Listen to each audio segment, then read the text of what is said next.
Salut, aujourd'hui on remplace une chaudière à gaz par deux pompes à chaleur, une de 10,2 kW pour les chambres. Il y avait 5 pièces à traiter et une de 5 kW en hyper heating pour le salon, afin d'avoir un maintien du confort même avec des températures extérieures de moins 20 degrés. Pour l'eau chaude sanitaire, on n'avait pas la place de mettre un ballon à accumulation de 250 litres. On a donc installé un ballon extra plat de la gamme Atlantique en 120 litres qui permet de prendre moins de place, mais qui demande à être alimenté tout le temps. On ne peut pas le mettre en heure creuse. Voilà, je vous propose de revivre cette installation. J'en profite pour remercier Laurent qui m'a accompagné sur cette installation et Luc, le propriétaire, qui nous a énormément aidé. Allez, c'est parti.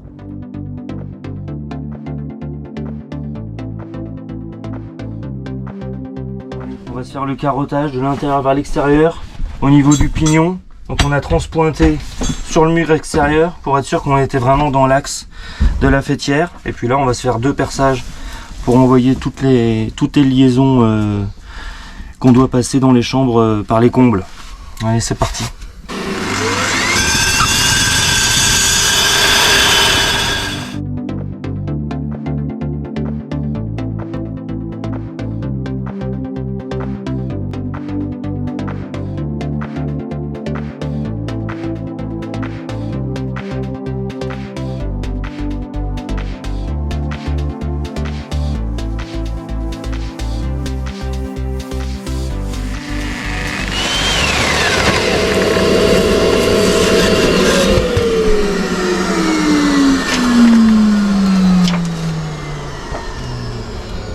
Sur l'échelle.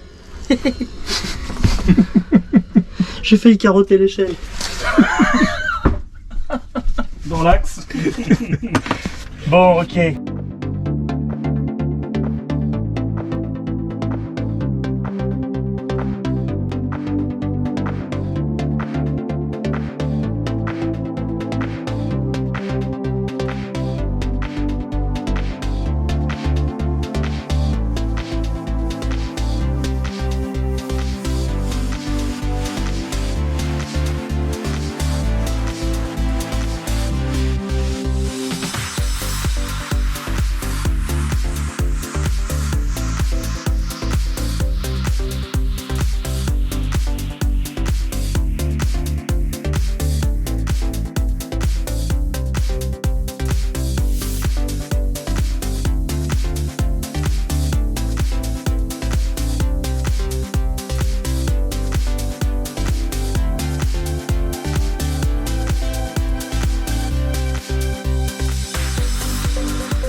vient de se taper 3 jours d'install là. On sort un multi-split, 5 sorties. 7. Donc que des chambres, 1,5 kW par unité intérieure. Le groupe c'était un 5 sorties. Voilà la bête. 2 machines qui étaient en dos à dos et toutes les autres sont avec des pompes de relevage. C'est Laurent qui m'a prêté la main sur cette installation. Voilà, donc il ne nous reste plus qu'à capoter et puis à ranger les outils et puis c'est terminé. Si j'y arrive. Voilà, c'était intense, hein, 3 jours intenses. Hein. Ça sort pas tout seul, hein, je vous le dis moi.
La liaison frigo vient d'être tirée, on a fait 2 cassages à l'azote et là on est donc sur le tirage au vide final. Donc c'est là qu'on laisse tourner la pompe à vide pendant 1 heure ou 2 selon la température extérieure. Donc là on voit que le niveau de vide est déjà très bas, 156, 155 avec un taux de descente à 16 microns par minute. Et le vacuomètre qui est branché directement sur la machine, lui voit évidemment un niveau de vide qui est légèrement supérieur. Et c'est normal puisque la longueur du flexible influe sur la mesure du vide. Donc la cible, c'est que quand on revient et avant la mise en service, on soit aux alentours de 120, 130 microns. Donc on va le laisser descendre gentiment et puis on fera un test de maintien du vide pour vérifier, après avoir fait le test de mise sous pression, que c'est une deuxième façon de vérifier que le circuit est parfaitement étanche. Voilà, on va laisser la machine tourner pendant une petite heure, le temps de manger, et puis on verra ce que ça donne après. Donc voilà, ça fait une petite heure que la pompe à vide tourne. Donc on peut bien voir que sur le mano, On est à 87 microns et sur le vacuumètre qui est branché sur la machine, on est à 105 micros, donc on est très très bas. Donc ce qu'on va faire maintenant, c'est qu'on va couper la pompe à vide et on va faire un test de maintien du vide pendant 10 à 20 minutes. Et si jamais ce niveau de vide se maintient en dessous de 500 microns pendant ce temps-là, ça veut dire que le circuit est étanche et surtout qu'il n'y a plus du tout ni air ni humidité à l'intérieur du circuit qui, dans le cas contraire, ferait perdre le niveau de vide très très rapidement ou bien continuellement vers le haut jusqu'à la pression atmosphérique. Donc là on va isoler le circuit. Voilà, donc on a le niveau de vide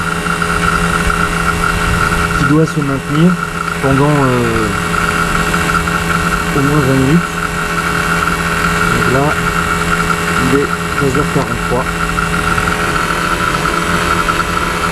Et là on va pouvoir couper la pompe à vide. Voilà. Voilà.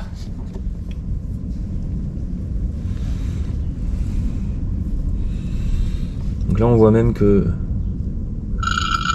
le niveau baisse. Donc ici il faut que ça se stabilise à quelque chose qui soit autour des zéros.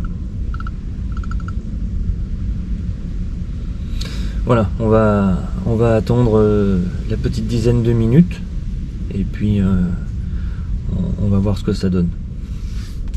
Donc ça fait 15 minutes et on est passé d'un niveau de vide de 120 microns à 123 microns avec un taux de montée de 0, donc je crois qu'on peut dire qu'on est étanche.